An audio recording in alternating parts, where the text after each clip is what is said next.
Welcome back to Cinema Flicks Music Picks. I'm Davey, your host with the most, the beast with the least. Well, the least we can do for a day is put down the music and let's do some film stuff, eh? Yeah. So, new out from Indicator. Well, it's out on Monday, but pre-orders arrived for me yesterday. I know some people today, and some people just this week if you didn't pre-order it from Indicator direct. But it is the Michael J. Murphy Magic, Myth and Mutilation set from the good folks at Indicator, Powerhouse. There you go, that's how it'll appear. It's rather stacked, to say the least. Rather stacked. Also, upside down. But yeah, rather stacked. And then, look at that, the just the kind of copyright information takes up the whole of the bottom. That's amazing. It shows you just how comprehensive this is. Now, I've only seen 2 of these films, and one of them was last night. But believe me, that was the best night to watch one of these. So we'll go into them individually. So we've got 2015,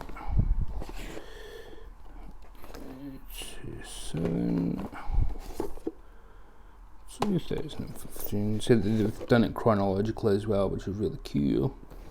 So Michael J. Murphy, DIY filmmaker almost, rather than no budget. I mean, not far off Z-list, but with a much more artistic flair than that, and more ambitious. So he's not someone who's ever going to just go out and make films about an alien wandering around the woods like some of these, I don't know, Andy Sedaris and what's his name, Dennis. You know the American ones that just make that Severin seem to worship, and Vinegar Syndrome. The thing you watch it and you go, it's a guy in a plastic costume just walking around the woods for an hour. No, he tried to make some great works and didn't always achieve it by all accounts, but always tried to make the best film that he possibly could, and was interested in different genres, his own interests. So he was more of an auteur than a journeyman or someone who was just supplying, say, exploitation films to pay the rent. He was always trying to do his own thing. So as a result, this is comprehensive. It's his life's work from 1967 to 2015 till he passed away. And what we get is not just his completed works, but even his earliest works that were never finished. And if they're left in fragments, we get those too. So yeah, quite something. So here we get 1, 2, 3, 4, 5, 6, 7, 8, 9 on this alone. I mean, one of them's only 14 minutes, for example. But Tristan and Iseult, Happy Ever After, Secrets, Almost a Movie, The Cell, Stay, Death in the Family, Invitation to Hell, and The Last Night. The Invitation to Hell is the one that I saw first, because that was probably his most successful film, I'd imagine, because that's how they appeared as well. That's the one that I remember seeing in video shops and renting, and yeah, I remember it being a decent little cult kidnapping young woman movie. We've seen that kind of thing that's a low budget staple, but I also remember it was never too exploitative. It was never done for titillation when it's about a rather horrible subject. He was genuinely interested in showing you the occult aspect rather than anything else. Quaylen, aka The Hereafter, Tristan, Legend of a Hero, Bloodstream, and Death Run. Tristan is one of the films that he would do 3 times to try and get it right. So he was also that involved in these films that if he didn't think he got it right, he would just do it again. So he again was an auteur. He was pursuing his own interests and his own passions. Avalon, which is a Merlin Morgana movie. Organa. fucking related to Leia. Moonchild, named after the King Crimson song, of course. Torment, named after what I'm putting you through right now. And Atlantis, named after the Donovan song. Not true. Atlantis is the other one that I watched last night, and that's pretty groovy. Groovy, what the hell am I talking about? What am I, 1966?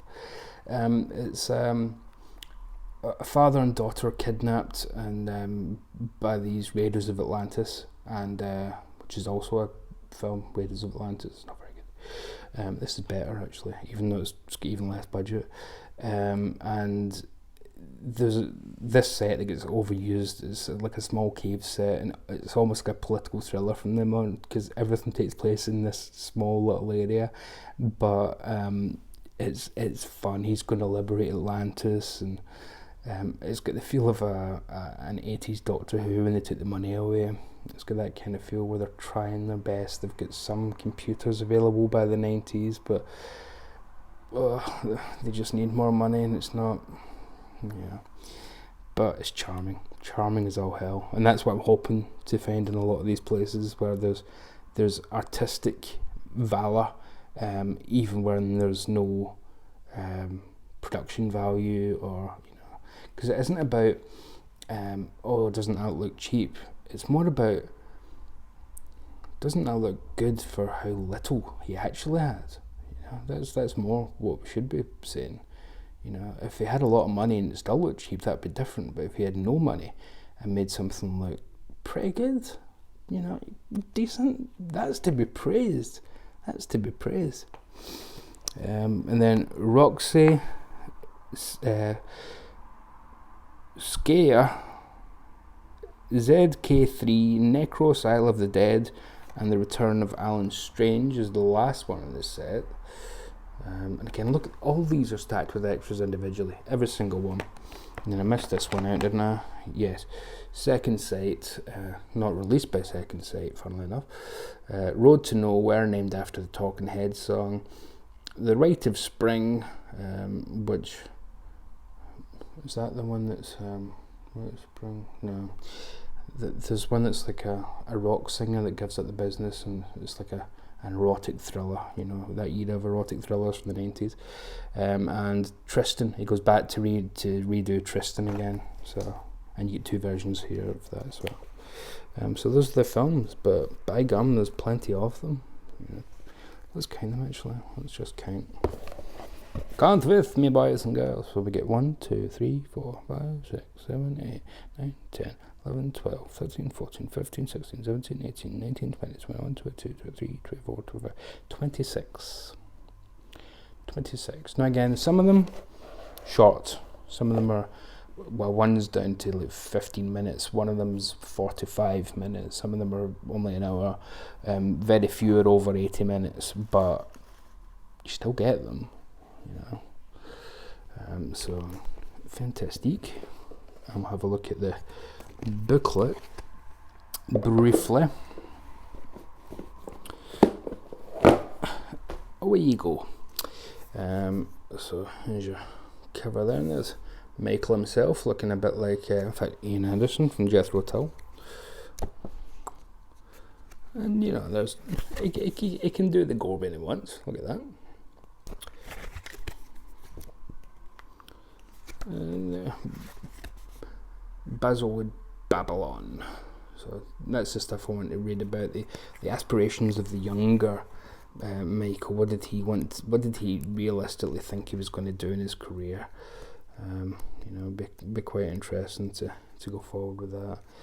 In fact, there's a shot from Atlantis. These have been colour corrected just to fit in as a piece. They're not black and white.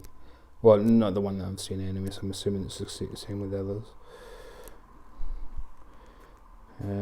From Road to Nowhere.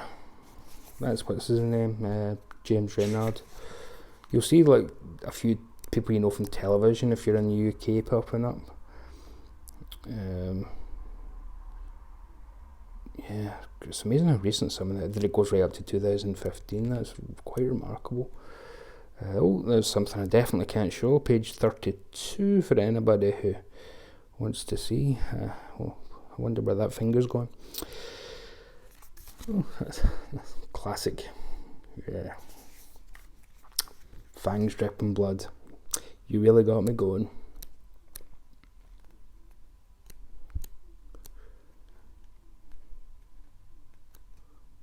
Let's see.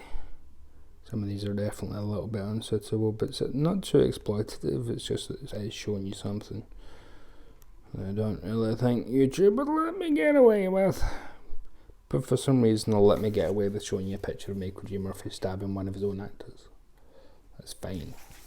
It's fine. But if that actor was a lady with her nipple out, that wouldn't be fine. Everybody has nipples. Not everybody's a murderer, but we're allowed to show murders. Some Greek gods down there. From Gods and Heroes.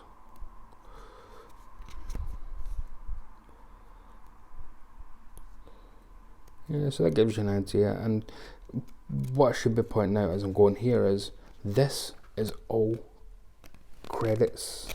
All of this here from this point on is credits because there's so much in here. And so it goes. Oh, I'm glad I stopped at that page because the next one's rather. Well, that's sexual, but it's not exploitative, so we can show that. Yeah, that was cool. There's Tristan at the top. There's Death Run at the bottom. Yeah, I think these are going to be good fun. Oh, Avalon might be a bit of... If I use my... No, don't show that one. I think I got away with it. If you caught a bit of nipple, God bless you.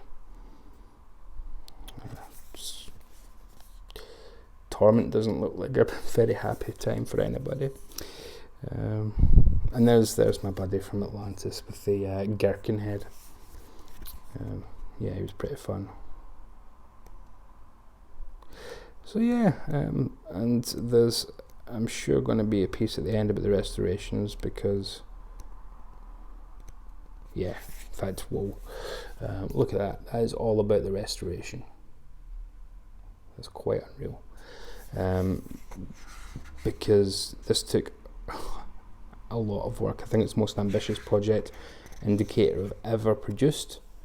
And it's required a lot of man hours and dedication and passion to get it out. So thanks to everybody involved, from Sam Dunn, Wayne Megan, Noram Haney, Anthony Neild, Michael Brook, John Morrissey, Chris Barrick, James Blackford, everybody on down at Indicator and Limewood and Powerhouse, and everybody who was involved in any way, shape or form, and in memory, of course, of Mr. Murphy himself, looking rather chill there with his baseball cap on backwards. Yeah, and then you get your belly bands telling you, the information and your limited edition number, of which I have number 201 of 6,000. So, I guess I'm a millionaire. And then finally, if you pre-order direct from Indicator, you get a set of postcard or art cards, I guess, which are kind of promotional things. So this is for one particular screening of Tristan and Iseult. Here's the general poster for Avalon. Moonchild.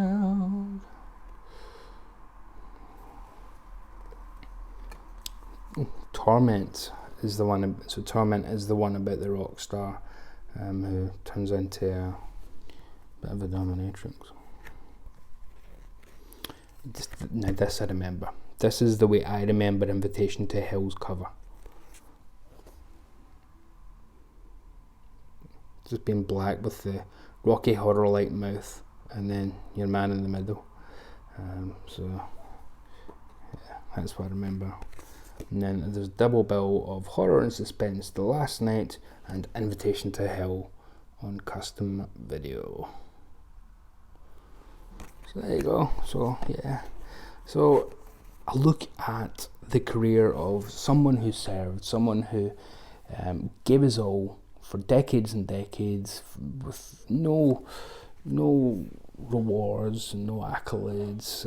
Just did it for the pure passion of being a filmmaker. And if it wasn't going to be a massively successful career, so what? It was his love, it was his mainstay, and he was going to do it regardless. So I think that's much more fascinating than some of these sets that I've seen released by again the likes of Severin, where it is just someone who was out for a quick buck, and they just kept making sex films or slashers or alien invasion films because they knew they could get them sold easily, and they just did that ad nauseum. Whereas Michael J. Murphy, if a film didn't make any money, hey, he was used to that. He'll do whatever he has to do to get the next one made for a pittance as well. Yeah, and it's so well named then. So Magic, Myth and Mutilation. So I've seen both parts of that with Atlantis and Invitation to Hell. So it really does combine the fantastical, the horrific, and the dramatic and the perverse. And I'm looking forward to checking out more of this and seeing where we go. So yeah, 26 films. I wish I'd have just read this bit. 10 discs. Anyways, I've wasted just over a quarter an hour of your time. Folks, thank you very much for your attention. Thank you for watching. Stay very safe out there. Might try and get another film thing out this weekend, because I have done so much music stuff recently. But yeah, we'll see how it goes. But until then, love and mercy.